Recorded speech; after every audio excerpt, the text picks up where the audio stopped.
नमस्कार। बीपीएससी हिंदी में आप सबका स्वागत है। तो आज हम लोग भारत का केंद्रीय बजट एवं आर्थिक सर्वेक्षण से कुछ महत्वपूर्ण क्वेश्चन करेंगे। ठीक है, तो चलिए हम लोग स्टार्ट करते हैं। देखिए, वित्तीय वर्ष 22-23 में भारत का आर्थिक विकास दर 9.2 रहने का अनुमान लगाया गया है। कितना? तो 9.2।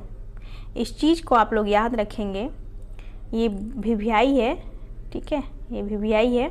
इस चीज़ को याद रखेंगे कि आर्थिक विकास दर भारत का, बिहार का नहीं पूछ रहा है आपसे, भारत का 9.2। और अगर हम बिहार के संदर्भ में बात करें तो 9.7 है। पहला 9 दोनों का है, बिहार ज़्यादा है भारत की तुलना में। इस चीज़ को याद रखेंगे। भारत का आर्थिक विकास दर 9.2 है और बिहार का आर्थिक विकास दर 9.7 है। ठीक है, अब चलिए हम लोग देख लेते हैं राजकोषीय घाटा और राजस्व घाटा। ये दोनों बहुत इम्पोर्टेंट है, ये डाटा। घाटा क्या होता है? ये वो घाटा नहीं होता है जो आप समझते हैं। आप अगर नहीं जानते हैं तो मैं कुछ शब्दों में बता देती हूँ कि जितने भी धन राजकोष में जमा होता है, जमा होने के बाद जितने भी धन राजकोष से निकल के समाज कल्याण में या फिर किसी योजना में जाता है, उसको हम राजकोषीय घाटा बोलते हैं। जितना राजकोष से जितना धन निकलेगा समाज के विकास के लिए, उतना ज़्यादा समाज में विकास होगा। ठीक है, उतनी ज़्यादा योजनाएं आएंगी और उतना ही कल्याण होगा। तो अगर ज़्यादा घाटा होता है राजकोष में तो आप समझेंगे कि धन ज़्यादा निकला है। किसके लिए? तो विकास के लिए। ठीक है, तो ये कितना रहा है? तो 6.4% राजकोषीय घाटा रहा है। आप लोग इसको याद रखेंगे, 6.4। दूसरा डाटा है राजस्व घाटा। ये कितना रहा है? 3.8%। ये डाटा आप याद रखेंगे। दोनों डाटा बहुत इम्पोर्टेंट है। बाकी ये आप जान सकते हैं, प्रभावी राजस्व घाटा, प्राथमिक घाटा, लेकिन ये आपसे पूछेगा नहीं, ज़्यादा संभावना नहीं रहता है। ठीक है, तो चलिए हम लोग चलते हैं। इन दोनों को आप लोग याद रखेंगे। ओके, अब चलिए जानते हैं कि रुपये कहाँ से आते हैं। राजकोष में जो पैसे आते हैं वो कहाँ से आते हैं? तो आते हैं उधार एवं अन्य देयताएं से, ठीक है, और जीएसटी से आते हैं। और रुपये खर्च कहाँ होते हैं? तो ये ब्याज अदायगी में खर्च होते हैं। जैसे भारत सरकार बहुत सारी संस्था है, इंटरनेशनल संस्था या नेशनल संस्था से कर्ज लेती है, तो रुपये जो है ब्याज अदायगी में ख़त्म होती है। और करों एवं शुल्कों में राज्यों का हिस्सा, हर राज्य का अपना अपना हिस्सा होता है केंद्र में, ठीक है, तो उनको हिस्सा दिया जाता है, तो वहाँ खर्च होती है।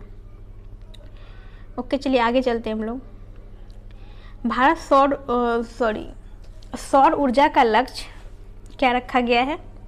तो भारत 2030 तक 280 गीगावाट और सौर ऊर्जा का लक्ष्य रखा है, ये प्राप्त करेगा।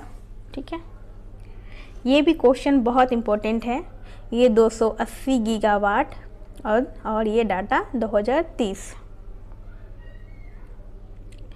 मोटे अनाजों का वर्ष 2023 को घोषित किया गया है। ये घोषित कौन करता है? अंतर्राष्ट्रीय ये वर्ष घोषित किया गया है, तो घोषित कौन करता है? संयुक्त राष्ट्र महासभा। और किसने इसकी सिफारिश की है? तो अपना प्यारा भारत। ओके, वर्ष 2022-23 में सब्सिडी, वर्ष 2022-23 सबसे अधिक सब्सिडी खाद्य सब्सिडी को दी गई है। ओके, किस योजना पर सबसे अधिक खर्च किया गया है? तो मनरेगा पे सबसे अधिक खर्च किया गया है। और किस मंत्रालय में सबसे ज़्यादा खर्च है? मनरेगा पर ये एक योजना हुआ, ठीक है, और किस मंत्रालय में सबसे अधिक खर्च हुआ है? तो ये हुआ है आपका रक्षा मंत्रालय में। आगे देखते हैं आर्थिक सर्वेक्षण 2021-22। आर्थिक सर्वेक्षण हमेशा एक साल पहले का होता है और बजट एक साल बाद का होता है। तो ये 22 का डाटा है, तो 21-22 का आर्थिक सर्वेक्षण आएगा। 31 जनवरी 2022 को भारत का आर्थिक सर्वेक्षण 21-22 संसद में प्रस्तुत किया गया। आर्थिक सर्वेक्षण संजीव सान्याल के निर्देशन में तैयार किया गया था। ओके। विदेशी मुद्रा भंडार में चौथे स्थान पर भारत रहा है। चौथे स्थान पे, ये चीज़ आप लोग याद रखेंगे कि चौथे स्थान पे भारत रहा है। तो 3 स्थान किसी और को मिला होगा, जानते हैं कि किन को मिला है। प्रथम स्थान चीन को मिला है, द्वितीय स्थान जापान को मिला है। प्रथम चीन, द्वितीय जापान, तृतीय स्विट्जरलैंड,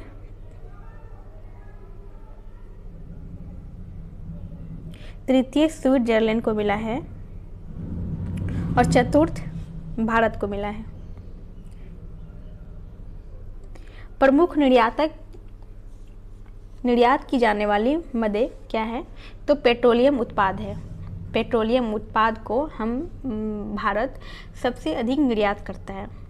और आयात किसकी करता है? तो कच्चा पेट्रोलियम तेल का। ओके। प्रमुख आयातक देश कौन है? कहाँ से हम सबसे अधिक सामान मंगाते हैं? तो वो चीन है। प्रमुख निर्यातक देश यानी किन देशों को हम सबसे अधिक निर्यात करते हैं, उनको सामान देते हैं, तो ये अमेरिका हुआ। ठीक है, चीन से हम मंगाते हैं सबसे अधिक और अमेरिका को हम सबसे अधिक देते हैं। भारत में एफडीआई निवेश करने वाला प्रमुख देश कौन है? ये सिंगापुर है। भारत में निवेश आकर्षित करने वाला प्रमुख क्षेत्र क्या है? ऐसा कौन सा क्षेत्र है जिसमें निवेश आकर्षित करता है विदेशियों को? तो वो है कंप्यूटर, सॉफ्टवेयर एंड हार्डवेयर। आगे है आसियान शिखर सम्मेलन, देख लेते हैं। 38वां एवं 39वां आसियान शिखर सम्मेलन 26 से 28 अक्टूबर 2021 के बीच कहाँ हुआ था? ब्रुनोई में हुआ था। ओके। इंटरनेशनल सोलर अलायंस, ये किसका है? भारत और ब्रिटेन का ये एक संस्था बनाया गया है, इंटरनेशनल सोलर अलायंस। इसमें अमेरिका शामिल हुआ है। देखिए, एक बहुत अच्छी बात है कि पहले अमेरिका अमेरिका एक संस्था बनाती थी और उसमें भारत जाकर के जुड़ता था। अब क्या है कि भारत एक संस्था बनाती है और अमेरिका उसमें पार्टिसिपेट करता है। ओके। देखिए, चिंता एक शब्द है, उसको children word of the year घोषित किया गया है। किसको? चिंता को। कहाँ से किया गया है? ऑक्सफोर्ड यूनिवर्सिटी प्रेस ने हाल ही में 2021 का चिल्ड्रेन ऑफ द ईयर चिंता को घोषित किया है। तंबाकू छोड़ो ऐप, विश्व स्वास्थ्य संगठन WHO ने तंबाकू छोड़ो ऐप लॉन्च किया है। ब्रह्मोस मिसाइल, भारत की ब्रह्मोस मिसाइल खरीदने वाला फिलीपींस पहला देश बन गया है। देखिए, बिल गेट्स को पाकिस्तान का दूसरा सर्वोच्च नागरिक सम्मान मिला है। उसका नाम क्या है? हिलाल ए पाकिस्तान। किसको मिला है? बिल गेट्स को। देखिए, एक नाम आता है देवेंद्र झाझड़िया। ये किस लिए अभी चर्चे में है?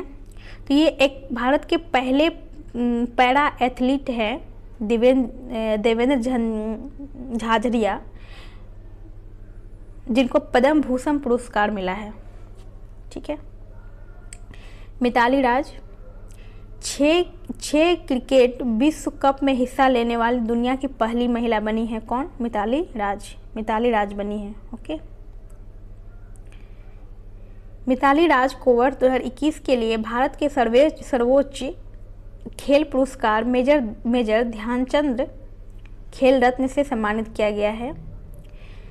91 दादा साहेब फाल्के पुरस्कार अभिनेता रजनीकांत को 25 अक्टूबर 2021 को 91 दादा साहेब फाल्के पुरस्कार से सम्मानित किया गया है। इंडिया क्रिकेट टीम ने 1000 वनडे मैच खेलने वाली दुनिया की पहली टीम बन गई है। दुनिया की पहली टीम। IPL 2022 और 23 की टाइटल स्पॉन्सर कौन क्या है? तो टाटा IPL 2022 और 23 की इंडियन प्रीमियर लीग की टाइटल स्पॉन्सर होगी। देखिए एक नाम आता है, एक संस्था है प्रथम, इनको इंदिरा गांधी शांति पुरस्कार 2021 से सम्मानित किया गया है। ओके, एक संस्था है प्रथम। गौतम अडानी का नाम आता है, तो ब्लूमबर्ग मिलेनियर इंडेक्स 2022 में गौतम अडानी को एशिया का सबसे अमीर व्यक्ति घोषित किया गया है, एशिया का। देखिए ये चीज़ आप याद रखेंगे कि किसने घोषित किया है, तो ब्लूमबर्ग। ओके, चलिए आगे चलते हैं। नेशनल स्टार्टअप डे, प्रधानमंत्री नरेंद्र मोदी ने 16 जनवरी को नेशनल स्टार्टअप डे के रूप में मनाने की घोषणा की है। ये याद रखेंगे कब, तो 16 जनवरी को। ओके, पाकिस्तान और संयुक्त अरब अमीरात ग्रे लिस्ट में शामिल। देखिए पहले पाकिस्तान ग्रे लिस्ट में शामिल था। ओके, एक होता है ब्लैक लिस्ट, एक होता है ग्रे लिस्ट, तो ग्रे लिस्ट में भी शामिल किया गया है। तो अभी जो है हाल फिलहाल में संयुक्त अरब अमीरात यानी UAE को भी ग्रे लिस्ट में शामिल कर लिया गया है। ओके, चलिए इतना ही हम लोग देखते हैं, और आगे बिहार का बजट आएगा, बिहार का आर्थिक सर्वेक्षण भी जो इम्पोर्टेंट क्वेश्चन होगा मैं उनको उठा के लाऊंगी आप सबके बीच। ठीक है, एग्ज़ाम बहुत नज़दीक है, तो आप लोग तैयारी करते रहिए। और आपका हिस्ट्री, साइंस और करेंट, बिहार स्पेशल, ये चार पोर्शन है, ये चार जो सेक्शन है, इस पे आप लोग बहुत बहुत ध्यान दें और नया टॉपिक पढ़ने पे जोर ना दें, रिवीजन करें। जैसे आपका लुसेंट है, लुसेंट का जो हिस्ट्री का पोर्शन है उसको निकाल लें, उसको मोड़ के रखें कि मुझे इतना पढ़ना है। साइंस का जो पोर्शन है अधिकतर बायोलॉजी, इतने कम समय में आप बायोलॉजी कर सकते हैं, तो रिवीजन करिए। आप एक दिन में एक सब्जेक्ट खत्म कर सकते हैं।